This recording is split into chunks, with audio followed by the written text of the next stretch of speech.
Olá, bom dia.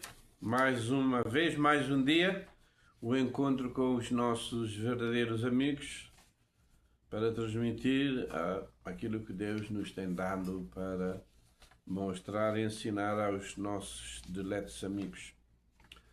Antes de fugir do livro de Mateus, que nós falamos ontem, vamos dar as últimas declarações. Nós sabemos que nos evangelhos nós temos 40 parábolas. Está dividido da seguinte forma: nós temos 10 no livro de São Mateus, nós temos 2 em São Marcos e nós temos 28 parábolas no livro de Lucas. Estas parábolas, conforme nós teremos mais tempo disponível, nós vamos analisar um por um. São 40 parábolas e já analisamos alguns. Bem, o livro de Marcos. A autoria deste livro também não é declarada, mas tradicionalmente é atribuído a João Marcos, segundo o Evangelho de Marcos, missionário em companhia de Paulo e Barnabé, e filho na fé do apóstolo Pedro. Essas passagens nós encontramos em Atos 12, 25 e 1 de São Pedro, capítulo 5, versículo 13, respectivamente. Resumo: o livro de Marcos é o segundo livro do Novo Testamento e apresenta um relato conciso e dinâmico da vida, ministério e ressurreição de Jesus Cristo. Marcos destaca a natureza imediata e poderosa do ministério de Jesus, enfatizando seus milagres e ações.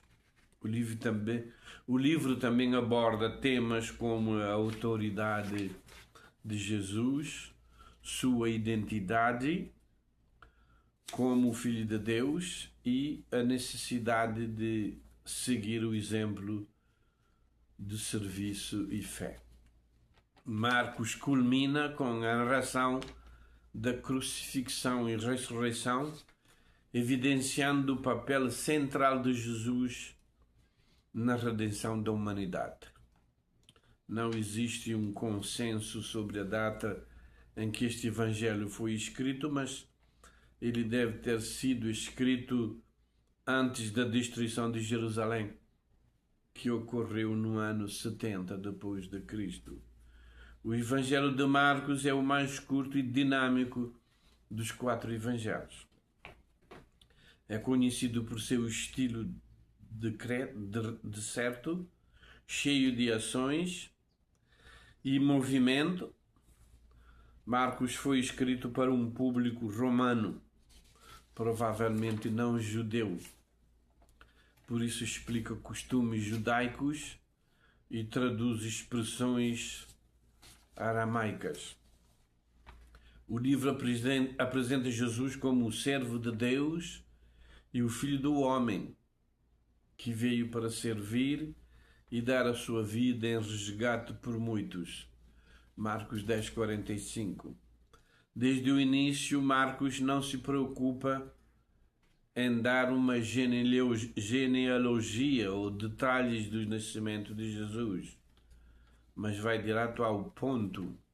Jesus começa seu ministério, é batizado por João Batista e logo realiza milagres e ensina com autoridade. A palavra imediatamente aparece com frequência no livro, mostrando a urgência e intensidade do ministério de Cristo. Marcos foca nos milagres, ele cura enfermos, expulsa demónios, acalma a tempestade e até ressuscita mortos.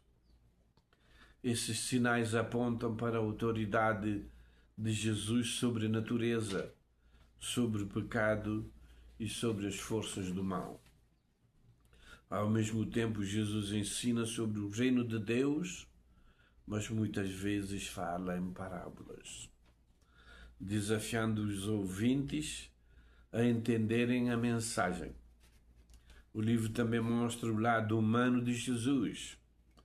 Ele sente compaixão, fica admirado com a fé das pessoas, mas também se entristece com a dureza dos corações.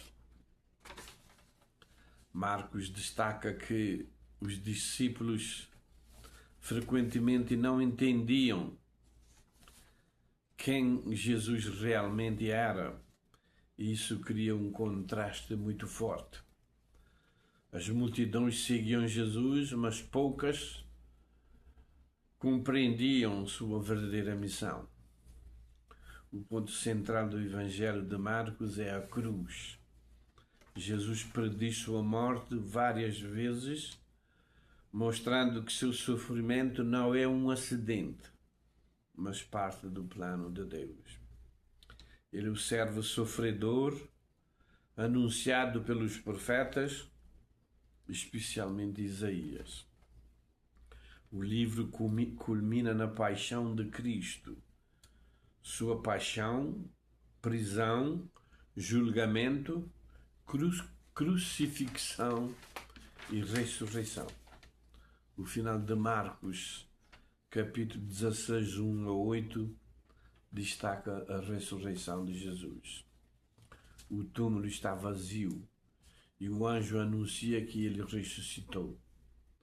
Alguns manuscritos incluem uma conclusão posterior, Marcos 16, 9 a 20, com aparições de Jesus ressuscitado e a comissão final para os discípulos pregarem o Evangelho. Marcos nos mostra que Jesus é o Rei prometido, mas um Rei que vence pela humildade, serviço e entrega de si mesmo. Ele é o Filho de Deus, que veio para servir e salvar pecadores. Nós cremos nisso, por isso essas palavras que nos deixou para transmitir também aos outros que precisam crer e aceitar, porque quando Jesus voltará, ele vai dar salvação para aqueles que o aceitam de verdade. Que tenham um bom dia e nós nos encontramos amanhã. Bom dia.